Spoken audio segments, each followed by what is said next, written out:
सबसे पहले आप अपना नाम बताइए। अमन आकाश। ओके, और आपका ये कौन सा अटेम्प्ट है, मीडियम क्या था? ये मेरा 6th अटेम्प्ट है, 3rd अटेम्प्ट इंटरव्यू पर है। ओके। और मेरा मीडियम इंग्लिश रहा। ऑप्शनल क्या था? ऑप्शनल पहले 4 अटेम्प्ट में मैथ्स था, लास्ट के 2 अटेम्प्ट से सोशोलॉजी रखा हूँ मैं। ओके, तो गाइस आपको पता होगा सर के साथ मैंने पहले भी इंटरव्यू किया था मेंस के टाइम पर, वो काफ़ी पॉपुलर वीडियो हुआ। आप लोग कमेंट कर रहे थे कि सर से डिटेल में पूछना चाहिए, तो अभी मैं पूछने का ट्राई करूँगा। ओके, तो सर अभी आप इंटरव्यू देकर आ रहे हैं, फर्स्ट ऑफ ऑल आप ये बताइए कि इंटरव्यू कैसा रहा आपका? पहले मैं इसको आंसर दूँ, मैं उस वीडियो पे बोलना चाहूँगा कि मैंने सारे कमेंट्स पढ़े हैं जी, और मुझे सच में बहुत अच्छा लगा, बहुत प्यार मिला। लोग पूछते हैं कि 6 साल में मोटिवेशन क्या मिला था। एक चीज़ मैं ये वाला ज़रूर बोल सकता हूँ कि इतने प्यार मिले जो कमेंट्स में, वो मेरा ज़रूर एक मोटिवेशन रहेगा आगे के लिए भी। मैंने कमेंट्स देखे हैं पर अभी अप्रोप्रिएट टाइम नहीं समझा था उसको रिप्लाई करने का, तो इसलिए नहीं कर पाया था। बट अगर टाइम अच्छा रहा, मैं सक्सेसफुल होता हूँ, तो श्योर हर कमेंट्स में मैं रिप्लाई कर सकता हूँ। इंटरव्यू सही रहा। बेसिकली क्या होता है, बोर्ड उतने इनपुट्स देते नहीं है, इन वे थोड़ा पोकर फेस बना के रखते हैं, तो आपको समझ में नहीं आता कि आप सही जा रहे हो कि गलत जा रहे हो। बट एक चीज़ रहता है कि जो एक कंसिस्टेंसी आंसर में होती है, जैसे कॉन्स्टिट्यूशनल नॉर्म्स पर आप आंसर कर रहे हो, चीज़ों को एक्सप्लेन कर रहे हो, कोहेरेंट हो अपने पूरे आंसर्स में, तो वो शुरू से लेकर लास्ट तक मेंटेन करना होता है। तो क्वेश्चन से थोड़ा ट्रिकी 1-2, पर मैंने वो कोहेरेंस मेंटेन रखा, कंसिस्टेंसी रहा पर्सनालिटी में। मैं थोड़े बहुत इकोनॉमिक्स के ज़्यादा क्वेश्चन पूछे, तो ओवरऑल ठीक लगा, बट कुछ इनपुट मिला नहीं कि कैसा उनका रिएक्शन रहा है। ओके, सो डेप्थ से रिलेटेड क्वेश्चंस पूछे गए, तो वो क्या क्वेश्चंस पूछे गए? डेप्थ से रिलेटेड उनका क्वेश्चंस था, पहले तो मेरा Indian foreign service first preference है, तो मैम स्टार्ट ही की कि IAS सब बोलते हैं, तुम IFS क्यों जा रहे हो जी। और मैंने जब आंसर किया तो उन्होंने बोला कि इकोनॉमिक डिप्लोमेसी बहुत इंपॉर्टेंट हो गई है आजकल, तो तुम बता सकते हो इकोनॉमिक डिप्लोमेसी क्या है। इसके लिए क्या है ना, ये इंटरलिंकेज है। इकोनॉमिक डिप्लोमेसी से वो ये जानना कोशिश करती हैं कि इसका रियली इंटरेस्ट है कि नहीं, इसको कुछ पता है कि नहीं सर्विसेज के बारे में, तो एक बैक लिंक होता है। तो मैंने इस आंसर को इस तरह से दिया ताकि बता सकूं कि हाँ, मुझे बैक लिंकेजेस पता है कि क्या हो रहा है, फॉरवर्ड वाला भी थोड़ा बहुत पता है। तो जब वो बताने पर वो सिवा सेटिस्फाइड कि हाँ ठीक है, सीरियस लड़का है, ही नोज थिंग्स। फिर उन्होंने पूछा डेप्थ से NCC का था, तो NCC में A-B-C सर्टिफिकेट ये होता क्या है, कैसे होता है, NCC इम्पॉर्टेंट है या नहीं है, हटा देना चाहिए कि रहना चाहिए।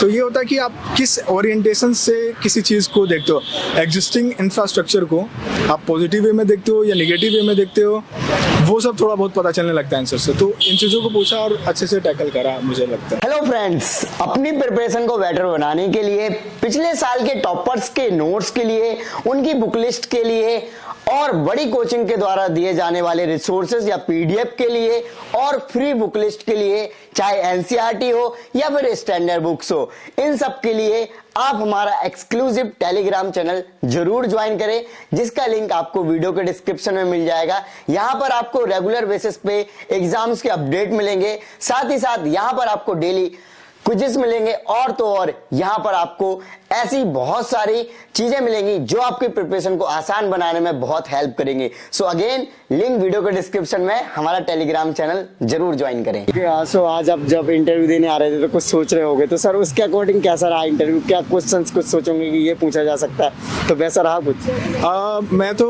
क्या था ना, मैं बैंकिंग में हूँ, बैंकिंग सेक्टर से मेरा थोड़ा सा प्रोफेशनल जॉब करे वो है, एक्सपीरियंस है। तो मेरे थोड़े से जो इंटरव्यू का माहौल था वो बैंकिंग और इकोनॉमिक्स पे ज़्यादा जा रहा था। जैसे फॉरेन सर्विसेज में भी इकोनॉमिक डिप्लोमेसी आ रही थी, बैंकिंग में भी बहुत आ रहे थे, बजट में भी बैंकिंग से आ रहे थे, तो वो बैंकिंग वाला कुछ ज़्यादा ही डोमिनेटिंग था। मुझे सिटी भी जो पूछा गया जहाँ पे मैं पोस्टेड था, उसी का लोकेशंस पूछा गया कि टूरिस्ट लोकेशंस क्या है, क्या क्या है, तो डेप्थ से एक ही चीज़ों से ज़्यादा गई।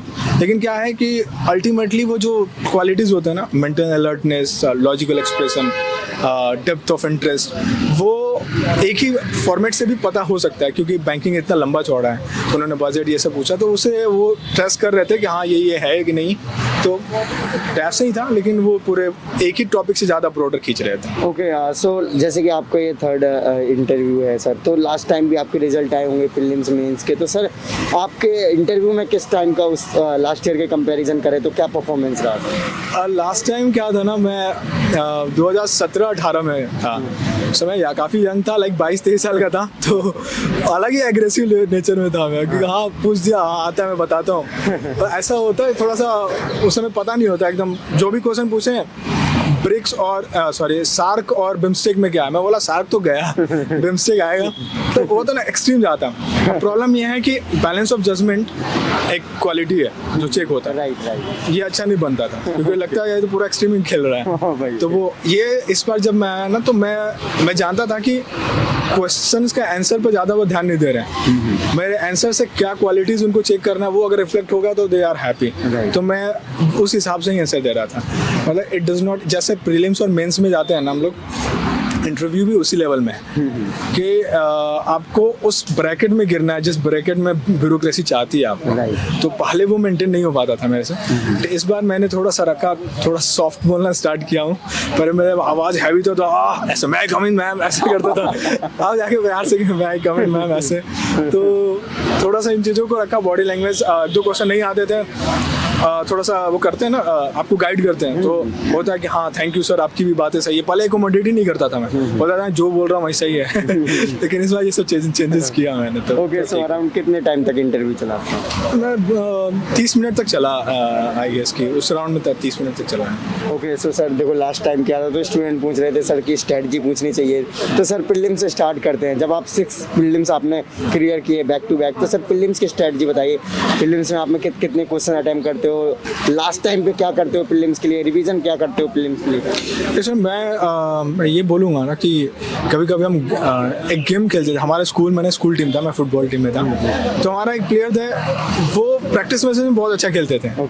पर जब वो मेन मैच होता था ना, उसमें जो हमारा सेकंड बेस्ट प्लेयर था वो बहुत अच्छा खेलता था। तो कभी कभी क्या होता है कि जब तक हम अपने आप को टेस्ट नहीं करेंगे, हमें पता ही नहीं होता कि हम कितने स्टैंड में रखते हैं। तो जब आप प्रीलिम्स का जब एग्ज़ाम देने जाते हो, वहाँ का स्ट्रेटजी बिल्कुल अलग होता है। हमारा मेन फोकस 90% स्टडी में रह जाता है कि मुझे ये भी कवर करना है, मुझे वो भी कवर करना है।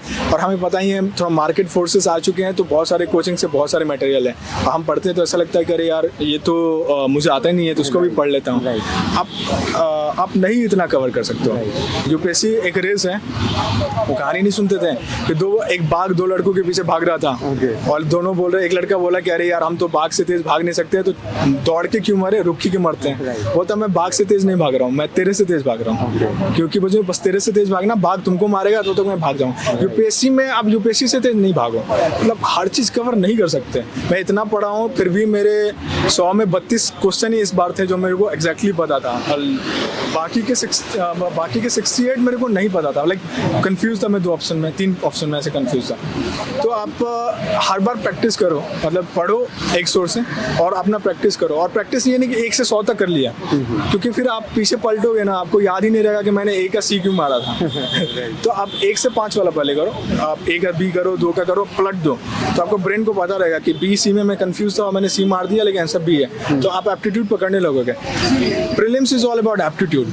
तो कभी कभी आपको नहीं भी आता तो एप्टीट्यूड पे सही करोगे, तो आप इसको प्रैक्टिस करो, सोर्स लिमिटेड रखो और अपना एक स्कोरिंग, ऑप्टिमल स्कोरिंग देखो। जैसे मैं बता रहा हूँ 2017 में मुझे 48 क्वेश्चन एग्जैक्टली आते थे, क्योंकि उस समय पॉलिटी से 25 क्वेश्चन आ गया था और बहुत इजी आ गया था, तो 25 के वजह से हो गए थे और 48 में एग्जैक्टली आते थे। तो मैंने 87 अटेम्प्ट किया कि मुझे जानता था कि इससे ज़्यादा जाऊँगा निगेटिव होने लगा, तो 87। इस बार मेरे 32 आते थे, और 32 में आपका होगा नहीं यार कि 64 ही आ रहे हैं और उधर कंफ्यूजन रहेगा, तो मैंने कहा कि अब एक्सट्रीम जाओ, मैंने 100 के 100 अटेम्प्ट कर दिया। Very nice. एक अटेम्प्ट में मेरे को 42 की 38 आता था, तो मैंने उसमें 92 किया। तो वो आपका ना मैथ्स का लगाना होगा प्रोबेबिलिटी कि आप कितने रेंज में ऑप्टिमम जा रहे हो। तो अगर आपको 40 आ रहे हैं तो आप 90-92 जाओ, आपकी एक्यूरेसी बहुत अच्छी है तो आप अगर 40 आ रहे हैं तो आप एक्यूरेसी बहुत अच्छी है तो आप 70-80 में भी 75 में भी जाओगे, लेकिन एक्यूरेसी खराब है तो आप 100 जाओगे। तो अपने आप को टेस्ट करो कि ये सब चीज़ें में आप कहाँ खड़े होते हो। पढ़ाई ही नहीं है, हमें बार बार ना वो पढ़ने को बोल देते हैं, बट वही है कि आप भले ही प्रैक्टिस में बेस्ट प्लेयर थे लेकिन मेन मैच में नहीं बन पाओगे, वो वाला चीज़ है। ओके, आज से मॉक टेस्ट देते होगे जरूर प्रीलिम्स के लिए, तो सर मॉक टेस्ट कितने इंपॉर्टेंट लगते हैं आपको प्रीलिम्स के लिए? मॉक टेस्ट इंपॉर्टेंट है क्योंकि वहीं पर आप अपने आप को टेस्ट करो जो पढ़ा हूँ कि आते हैं कि नहीं। मैं बस मॉक टेस्ट ये कहूँगा कि ना इसको एक्चुअल एग्जाम की तरह नहीं सोच के करना है। शुरुआत वाले जो सेक्शनल होते हैं आप as a source of study करो, क्योंकि उनमें वो चीज़ें होती है जो बुक में नहीं होती है। और वो बुक में भी होती है ना, तो अंडरस्टैंडिंग कितनी वो चेक होने लगती है, तो आप वो गलत करने लगोगे। कोई कोई ऐसे मॉक्स होते हैं जो आप गलत करने लगोगे, फिर आपको पता चला कि पॉलिटी वाले बहुत अच्छा कर रहे थे, इन्वायरमेंट वाले में आपकी लग रही थी, आपको समझ में नहीं आ रहा था क्या हो रहा है, या एंशिएंट हिस्ट्री आपकी ठुक गई और आपके मॉडर्न हिस्ट्री आपके बहुत अच्छे मार्क्स आ रहे थे। तो आपको एक एरिया भी पता चलने लगेगा कि ये वाला थोड़ा वर्क करना है, ये वाला थोड़ा कम करना है, और इनके हिसाब से पढ़ो। पढ़ के यहाँ मत आओ, पढ़ने के साथ साथ वहाँ मौका भी रखो और दोनों को इंटीग्रेट करके आगे बढ़ते रहो, यही काम आएगी। क्योंकि आप कितना भी कर लो, फाइनल डे पर बहुत कम ही क्वेश्चन होंगे जो आप बहुत श्योर शॉट रहोगे। ओके, आप सोर्स की बात करें प्रीलिम्स की, तो प्रीलिम्स के लिए खासतौर पे आप क्या सोर्स फॉलो करते हैं? मैं लिमिटेड रखा हूँ, क्योंकि वहीं से जैसे मैंने करंट अफेयर्स के लिए विजन IAS का मंथली रखा है। मंथली करके जाओगे ना, तो लास्ट में जो 365 वाला होता है वो नेचुरली कवर हो जाएगा थोड़ा बहुत। आप डायरेक्टली 365 में जो ओवरवेलम हो जाएगा, सिस्टम क्रैश कर जाएगा। तो बहुत बच्चे लास्ट में वो धड़कनें बढ़ जाती है ना, तो इसलिए क्योंकि आप एक ही बार उसको कवर करें। मेरा एडवाइस है कि आप मंथली करके जाओ, एक न्यूज़पेपर रखो, 2 मत जाओ। अल्टीमेटली क्या है कि आप जितना पढ़ रहे हो उतना नहीं निकालते हो, उससे 2% ही वहाँ निकाल पाते हो। तो 2 भी पढ़ोगे तो 2 ही % निकलने वाले हैं, तो उतना कुछ फर्क नहीं पड़ता। लिमिटेड ये रखो। हाँ, standard books, NCERT standard book में मेरा क्या था, अगर आपको लक्ष्मीकांत समझ में आ रहा है तो आपको NCERT की पॉलिटी नहीं पढ़नी है। कोई बच्चे होते हैं ना कि यार वो वाला क्वेश्चन NCERT में था, एक क्वेश्चन के लिए आप पूरा बुक पढ़ रहे हो, इट्स नॉट वर्थ इट। आप जो वो चांदनी चौक टू चाइना, मुझे एक मूव से डर लगता है जो आपने 1000 बार प्रैक्टिस की है, वो नहीं जो आप 1000 मूव जो आपने एक बार प्रैक्टिस की, वो यहीं पर होता है। एग्जाम प्रेशर इतना रहेगा कि जब आप बहुत ज़्यादा प्रैक्टिस जिस सोर्स से किए हो वहीं आपको हेल्प करेगा। तो लिमिटेड रखो, स्टैंडर्ड बुक पॉलिटी कर लिए तो हो गया, NCERT नहीं जाना। पर ज्योग्राफी जैसे है उसमें NCERT जाओगे, क्योंकि NCERT में ज़्यादा अच्छा रखा है। हिस्ट्री में भी मोटे बुक्स में मत जाओ, छोटे पतले वाले में जाओ और प्रैक्टिस करते रहो, क्योंकि ऐसा ही है। सो मेंस की बात की जाए सर, मेंस के बारे में बताइए सर। मेंस तो मेरा थोड़ा वीक था। मेंस से मेरे को समझ में आ गया, वही पढ़ना और लिखने वाली कला 2 अलग होती है, तो दोनों को आपको मिलाना होगा। जितने भी कभी हम देखते हैं ना, लगता है कि यार ये टॉपर कैसे बन गए, मतलब कभी होता है फील, आप जब जज करने लगते हो कि कैसे बन गए। वो इसलिए बन गए क्योंकि वो राइटिंग में बहुत अच्छे थे और पढ़ने में सब बराबर ही होते हैं, तो आपको राइटिंग वाली में भी निखार लानी होगी। अब ऐसा नहीं पढ़ जाना कि लिखने में कूद जाओ कि कुछ नहीं आ रहा तो भी लिख दिए, ऐसा नहीं है। आप थोड़ा सा बेस बना लो और फिर लिखना स्टार्ट करो। क्या होता है, आपको एग्जामिनर का लाइफ ईजी करना है, तो थोड़ा इनोवेटिव इन द सेंस कि पॉइंट में लिखो, अंडरलाइन करो, ये बहुत मैटर करता है। कैसे लिखते हो बहुत ज़्यादा मैटर करता है कि आप क्या लिखते हो, क्योंकि आप अगर एग्जामिनर को अपना आंसर पढ़वा दोगे तो वो आपको मार्क्स दे देगा। तो वो वाला ध्यान। ओके, तो आंसर राइटिंग के लिए आप खास तौर पे क्या करते थे? मैंने एक टेस्ट सीरीज ज्वाइन कर लिया था, क्योंकि ज़्यादा टाइम मिलता नहीं है, तो आप खुद से इतना इवेलुएट नहीं कर सकते हो। तो मैं, और एक डिसिप्लिन भी चाहिए होता है, कभी मोटिवेशन नहीं होता तो कोर्सन काम आता है। तो मैंने टेस्ट सीरीज ज्वाइन किया था, उसमें मैंने टेस्ट लिखे थे, और उसके बाद मैं कुछ चीज़ें अपने से भी लिखता था। मतलब नोट में कोई टॉपिक आ गया तो उस टॉपिक को नहीं लिखना। हम क्या करते हैं ना, जब किसी टॉपिक करंट अफेयर्स उठाते हैं ना, तो उसमें जो डिटेल्ड है वही लिख देते हैं। नहीं, आप उससे एक पिकअप करो, इकोनॉमिक में क्या इम्पैक्ट है, सोशियो में क्या इम्पैक्ट है, कल्चरल में क्या इम्पैक्ट है, इंटरनेशनल में क्या इम्पैक्ट है, उस टॉपिक पर 4 ब्रॉड कर दो। जैसे एक आया था कि ड्रोन अटैक हुआ था UAE में, तो ड्रोन क्या है, ये नहीं है। आप पॉलिटिकल इम्पैक्ट क्या पड़ा, इंटरनेशनल इम्पैक्ट क्या पड़ा, टेररिज्म इम्पैक्ट क्या पड़ा, कल्चरल इम्पैक्ट क्या पड़ा, वो न्यूज़पेपर से उठाओ। ऐसे प्रैक्टिस करोगे ना, आपका आंसर भी फाइनल में इसी टेम्पलेट में निकलेगा और काफ़ी होलिस्टिक लगेगा। ओके, सो बात की जाए इंटरव्यू के बारे में कि इंटरव्यू के लिए कैसे तैयारी करते हो, इसके पहले सर ये बताइए, जैसे कि आपका ये 6th अटेम्प्ट था, तो ऑब्वियस सी बात है कि फर्स्ट अटेम्प्ट जब आपने दिया होगा तो तैयारी ऑलमोस्ट पूरी कर ही ली हो, सिलेबस तो कवर किया होगा, तो अब क्या उसी एफिशिएंसी के साथ आप दोबारा पढ़ते रहते हो अगले एग्जाम के लिए, फिर से वही चीज़ें, फिर से उतना ही टाइम, उतना ही प्रैक्टिस, उतना ही क्षमता के साथ? मैं ये एक बोलते हैं ना कि first attempt is the best attempt, क्योंकि उसमें सोर्सेज आपके बहुत लिमिटेड होते हैं और आप एनर्जी से भरे रहते हो और आपको डर नहीं लगता है। कुछ लिखते हो तो आप सोचते नहीं, लिख देते हो, लेकिन आप जब आगे जाने लगते हो ना तो आपका बैकलॉग होने लगता है। फर्स्ट अटेम्प्ट के इतने मटेरियल, सेकंड अटेम्प्ट के एक्स्ट्रा मटेरियल, थर्ड अटेम्प्ट के।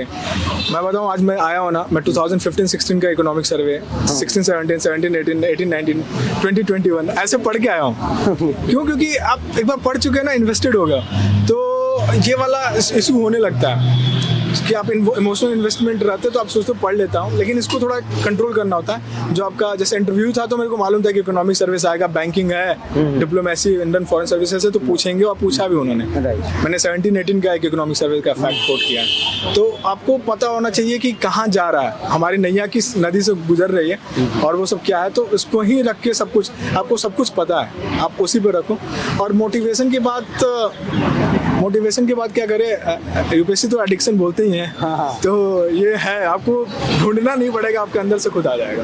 Right sir, okay. सर जैसे कि अभी आपने बताया इसके बारे में कि आपके पास सिलेबस और कंटेंट ज़्यादा हो जाता है जितनी ज़्यादा प्रिपरेशन करते रहते हो। सर आपके एथिक्स और ऐसे के लिए क्या करते हो, क्योंकि स्टूडेंट्स कहते हैं बार बार कि एथिक्स का पेपर अच्छा नहीं रहा है, फिर ऐसे में अच्छे से नहीं किया, तो इनके लिए आप क्या करते हो? हमें थोड़ा, मुझे लगता है मैं कंफर्टेबल हूँ उसका आंसर देने के लिए, क्योंकि मैंने फर्स्ट अटेम्प्ट में मेरे 156 आए थे ऐसे में, और सेकंड में 161 आए थे। तो इसी कारण से मुझे इंटरव्यू का कॉल भी आया था। तो देखो ऐसे का क्या होता है ना, हम तैयारी करते नहीं है क्योंकि हमको लगता है कि जीएस से हो जाएगा।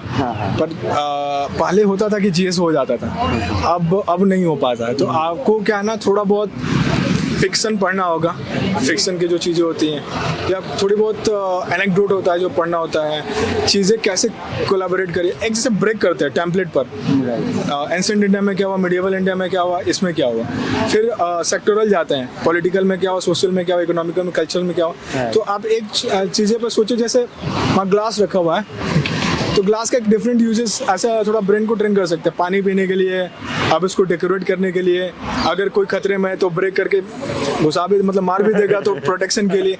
तो जब ऐसे ऐसे टॉपिक सोचोगे ना लंबा करके, तो आपका वो ऐसे में भी ऐसे ब्रॉड होने लगेगा। तो आपको इन डेप्थ नहीं जाना, थोड़ा थोड़ा कवर करके हर डोमेन को टच करना है, तो उससे बहुत ज़्यादा होगा। और थोड़े बहुत बैकिंग दे दो, जैसे एक का नाम लिख लो कि ये वाला चीज़ इसने बोला था, तो लेजिटिमेसी बढ़ जाती है। उसको लगता है कि हाँ ये अपना ज्ञान नहीं दे रहा, किसी और का चीज़ें जानता है, तो उससे लेजिटिमेसी बढ़ती है। ओके, सो इंटरव्यू के लिए खास तौर पे आप क्या प्रिपरेशन करते रहे, फिर इंटरव्यू के लिए कुछ ज़्यादा नहीं होता? इंटरव्यू के लिए मैंने प्रिपेयर किया था, क्योंकि पहले मैं बोला मेरा एग्रेसिव टोन था, सैनिक स्कूल से हूँ, तो मिलिट्री वाला था, यस सर यहाँ होता नहीं चाहिए होता यहाँ पर। तो पहले एक्सट्रीम आंसर आता था, पहले मुझे ये आइडिया भी नहीं था कि चेक करते क्या है, तो हम आंसर्स पर ज़्यादा ध्यान देते कि इसका आंसर ऐसे देना है। बट प्रॉब्लम होता है ना कि वो उसके थ्रू कुछ और चेक कर रहे हैं। तो मैंने पहले देखा वो क्या चेक करते हैं। पहला मेंटल अलर्टनेस था, लॉजिकल एक्सप्रेशन था, बैलेंस ऑफ जजमेंट था, मोरल इंटीग्रिटी था, लॉजिकल ये सब थोड़ा चीज़ें चेक करते हैं। तो अब जैसे कम्युनल राइट्स पूछा उन्होंने मुझसे ना, तो वो मुझसे देख रहा था कि मैं रैशनल हूँ कि क्या हूँ। तो मैं जानता था कि ये वाला टोन में जा रहा है, तो मैंने बोला कि sir communal riots religious elements के साथ साथ पॉलिटिकल, सोशल, सेकुलर एलिमेंट्स भी हैं। तो बोला एक्सप्लेन करो, तो वो बताया। तो ऐसा क्या होता है कि कवर आपने ज़्यादा किया, रैशनल सेल्फ में रहे, कॉन्स्टिट्यूशनल के नॉर्म्स बोले तो हाँ कॉन्स्टिट्यूशनल वाला भी है। तो बेसिकली क्या होता है कि चीज़ें आपको वही बोलनी है, बट उनसे ध्यान देना है कि आप हेल्प कर रहे हो इंटरव्यूअर को, वो आप में वो क्वालिटी फाइंड कराना हो, तो आप हेल्प करो कि हाँ सर ये वाला मेरे आंसर से आपको ये पता चल रहा है। तो वो चीज़ें मैंने ध्यान रखा है इस बार कि एकदम एक्सट्रीम नहीं जाना है, तो रखना है। ओके, सो सर जैसे कि लास्ट इंटरव्यू में पूछ ही चुका था कि क्या ऐसी कमियां रहती थी बार बार एग्जाम्स में।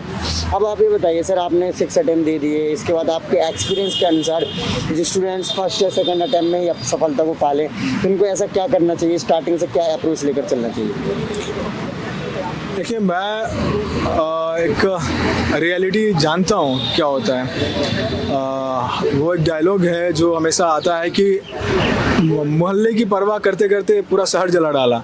तो हम जब आते हैं ना एक पहला दूसरा अटेम्प्ट में, तो हम बैकअप के लिए भी बहुत सोचते हैं, क्योंकि हम मिडिल क्लास से आते हैं, तो हमें लगता है कि एसएससी भी कर लेते हैं, आईबी भी कर लेते हैं, वो सब, तो थोड़ा सा ध्यान भटकता है। तो मेरा पहला सलाह ये रहेगा कि जब यूपीएससी की तैयारी करने आ रहे हो, तो चाहे कितनी भी सरकमस्टांसेस हो, ये रखो कि 9 महीने आपको इस एग्ज़ाम को पूरा हॉलिस्टिकली देना है। आप पूरा 9 महीने डेडिकेट करो, उसके बाद बैकअप जाना। बट 9 महीने में जब पूरा कवर कर लोगे ना, फिर आप बैकअप के लिए भी करोगे, तो आपका इतना ये प्रिपेयर रहेगा कि हर दिन बस 4-5 घंटे भी दोगे ना, तो ये आपका स्ट्रक्चर मेंटेन रहेगा।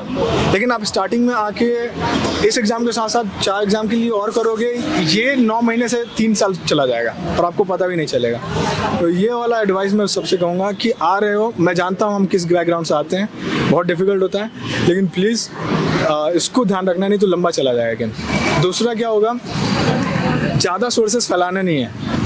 आपको कवर ड्राइव आती है तो आप चौका और छक्का दोनों मार सकते हो। तो आपको एक कंटेंट आता है तो आप उससे आंसर सही कर दोगे 2-3, बट एक कंटेंट के लिए, कवर ड्राइव के लिए आपको 5 कंटेंट नहीं लाना है। तो एक से ध्यान रखो। तो वही है कि एक सोर्स पर ध्यान रखो, अच्छा सोर्स चुनो, मतलब जिस पर आपको फेथ है, और उसको करते हुए फिर आप आगे की मतलब तैयारी करो। ज़्यादा लंबा मत करो, इसको छोटा रखो, ये दोनों में रहेगा। ओके, सो बात की जाए जैसे कि आप कितने घंटे एवरेज मतलब प्रिपरेशन के लिए देते हो डेली? मैं वो पिछले वाला वीडियो में 5-6 घंटा बोला था और फिर 8 बोला था, थोड़ा सा नीचे लिखे थे लोगों ने। एक्चुअली क्या होता है, मैंने उसमें वो वाला रखा था, आप न्यूज़पेपर रीडिंग को काउंट मत करो 5-6 में। तो कभी कभी होता है हम 3 घंटे न्यूज़पेपर पढ़ते हैं, बोलते हैं कि अरे हम बहुत पढ़ लिए, तो न्यूज़पेपर हटा दो, और आपको वीडियो लेक्चर ये सब भी करो, आंसर राइटिंग भी करो, उसको भी हटा दो, इनफैक्ट मॉक टेस्ट को भी हटाओ। इनको हटाने के बाद 5-6 घंटे ये राइट। ओके, सो स्टूडेंट्स क्या होते हैं कि प्रिपरेशन में आते हैं तो कभी इसकी गाइडेंस, कभी उसकी गाइडेंस, कभी इस ऑफिसर से, तो क्या लगता है कि आपको गाइडेंस किस हद तक हेल्पफुल रहती है प्रिपरेशन? गाइडेंस का तो बहुत अच्छा बड़ा रोल है। जो फर्स्ट वाले निकालते हैं, सेकंड वाले निकालते हैं, वो प्रोडिगी उतने नहीं होते, उनको अच्छा रास्ता सिखा दिया जाता है कि इधर से जाना है, तो वो वेल गाइडेड होते हैं, वो चले जाते हैं। हाँ, बाकी लोग जो आते हैं उनको पता ही नहीं चलता किस रास्ते पर जाना है, उसी में 3-4 साल निकल जाते हैं, फिर पता चलता है तो भागते हैं, और कईयों को तो बहुत लेट हो जाता है, लास्ट तक ही पता नहीं चलता है। तो गाइडेंस की इम्पोर्टेंस है, बट प्रॉब्लम यह है कि लेजिटिमेट गाइडेंस है नहीं। मतलब अब अभी मैं ही खुद भाषण दे रहा हूँ, कितनी लेजिटिमेसी मेरे को खुद नहीं पता है। तो वही है कि थोड़ा सा अब इसमें कोई, मुझे भी अभी आइडिया नहीं कि कैसे इसको फिल्टर आउट करें। हम बहुतों को सुनते हैं, बहुत कंफ्यूज हो जाते हैं। मेरा बस यही होगा कि आप सुनो सबकी, करो अपनी। आपको पता है कि ये जो बोल रहा है ये मेरे पर लागू होगा कि नहीं होगा। अगर लागू होगा तो इम्प्लीमेंट कर लो, नहीं होता है तो फिल्टर आउट कर दो, हटा दो। राइट। ओके, सो ये प्रिपरेशन काफ़ी लंबी हो जाती है, बहुत सारे स्टूडेंट बाकी चीज़ों से कट हो जाते हैं, मतलब अपनी हॉबीज़ को ध्यान नहीं देते हैं, फिर एक दूसरे से मिलना, फ्रेंड सर्कल को छोड़ के, मतलब तो क्या ये जायज़ है? मतलब किस तरीके से करना चाहिए इन चीज़ों को? देखिए, लाइफ में एक कोर एस्पेक्ट होता है, एक पेरिफेरी, सेमी पेरिफेरी होता है। तो इस जब आप प्रिपरेशन में रहते हो तो आपके जो कोर एस्पेक्ट में जो लोग हैं वो से आप टच में रहोगे, कभी उनका साथ नहीं छूटेगा। सेमी पेरिफेरी वाले छूटते हैं तो वो ठीक है, जब आप निकाल लोगे तो उनके साथ जाना ही है।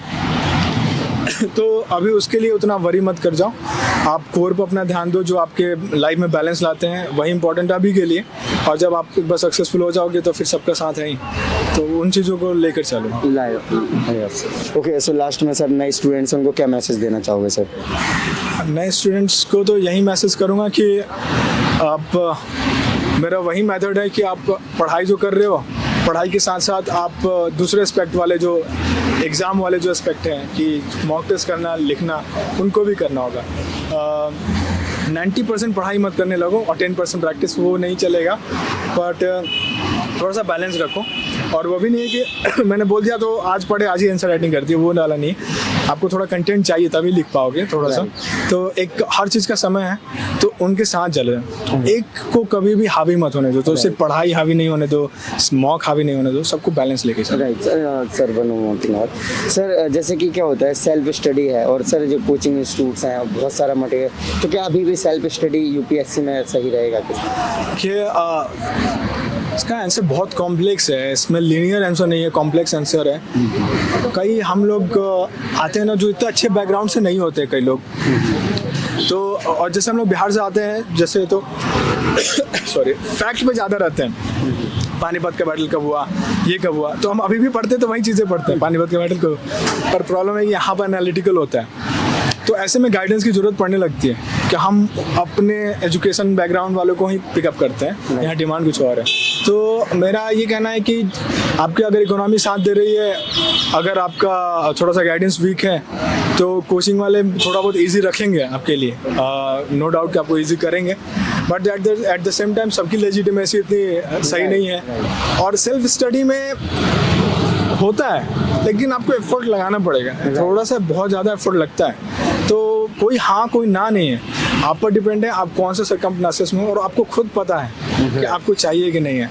हम कभी कभी दूसरे के मुंह से सुन के अपना वो करवाना चाहते हैं। जैसे हम सुनना चाहते हैं कि हमें कोचिंग के बिना भी कर लेंगे, तो हम चाहते हैं कि कोई दूसरा बोल दे कि हाँ कोचिंग के बिना भी हो जाए। मैं ये वाला नहीं बोलूँगा, मैं बस बोलूँगा कि आप जिस कंडीशन में हो वो आप ही जानते हो, और आपके रिसोर्सेज के अनुसार आप जा सकते हो या नहीं जा सकते हो, उस पर आप पर। ओके, सो आप दिल्ली में रहते हो, तो सर हेल्थ कितनी इंपॉर्टेंट है, क्योंकि हेल्थ को लेकर स्टूडेंट्स काफ़ी प्रॉब्लम में रहते हैं। हाँ, हेल्थ बहुत है। मैं बीमार, मेरा दिक्कत होता था, मैं पिछले अटेम्प्ट में बीमार हो जाता था। मैंने इस पर थोड़ा सा रखा कि जैसे लास्ट में मैंने खाने पर ध्यान रखा है कि कोल्ड ड्रिंक वगैरह नहीं पीना है। मैं पी लेता था और बीमार पड़ जाता था। बारिश में भीगना नहीं अगर बारिश है तो, और ऐसे तो इन चीज़ों, छोटी छोटी चीज़ों को ध्यान रखना है। आपका हेल्थ भी बहुत इंपॉर्टेंट है, और एग्ज़ाम उतना भी तपस्या टाइप से नहीं है। आपका जब थोड़ा सा एजी पीरियड आ रहा है तो आप खेलने भी चले जाओ, दौड़ने भी चले जाओ, उसको मेंटेन रखो। और पार्ट एंड पार्सल, ऐसा कुछ नहीं है कि हम तैयारी कर रहे हैं तो योगी वाली जीवन जी रहे हैं, वैसा तो है नहीं। हम नॉर्मली है, बस अपना पढ़ाई पर फोकस ज़्यादा रहता है, यही कोर पर हम ज़्यादा ध्यान देते हैं, तो वैसा ही लेके लाइफ को चलना है normally. Okay, so thank you so much sir. मैं विश करूँगा कि आप फाइनलिस्ट में आए टॉप रैंक के साथ। Thank you so much, all the best. Thank you so much, thank you so much भाई। हेलो फ्रेंड्स, अपनी प्रिपरेशन को बेटर बनाने के लिए, पिछले साल के टॉपर्स के नोट्स के लिए, उनकी बुक लिस्ट के लिए, और बड़ी कोचिंग के द्वारा दिए जाने वाले रिसोर्सेज या पीडीएफ के लिए, और फ्री बुक लिस्ट के लिए, चाहे एनसीईआरटी हो या फिर स्टैंडर्ड बुक्स हो, इन सब के लिए आप हमारा एक्सक्लूसिव टेलीग्राम चैनल जरूर ज्वाइन करें, जिसका लिंक आपको वीडियो के डिस्क्रिप्शन में मिल जाएगा। यहां पर आपको रेगुलर बेसिस पे एग्जाम्स के अपडेट मिलेंगे, साथ ही साथ यहां पर आपको डेली क्विज़ेस मिलेंगे, और तो और यहां पर आपको ऐसी बहुत सारी चीजें मिलेंगी जो आपकी प्रिपरेशन को आसान बनाने में बहुत हेल्प करेंगे। सो अगेन, लिंक वीडियो के डिस्क्रिप्शन में, हमारा टेलीग्राम चैनल जरूर ज्वाइन करें।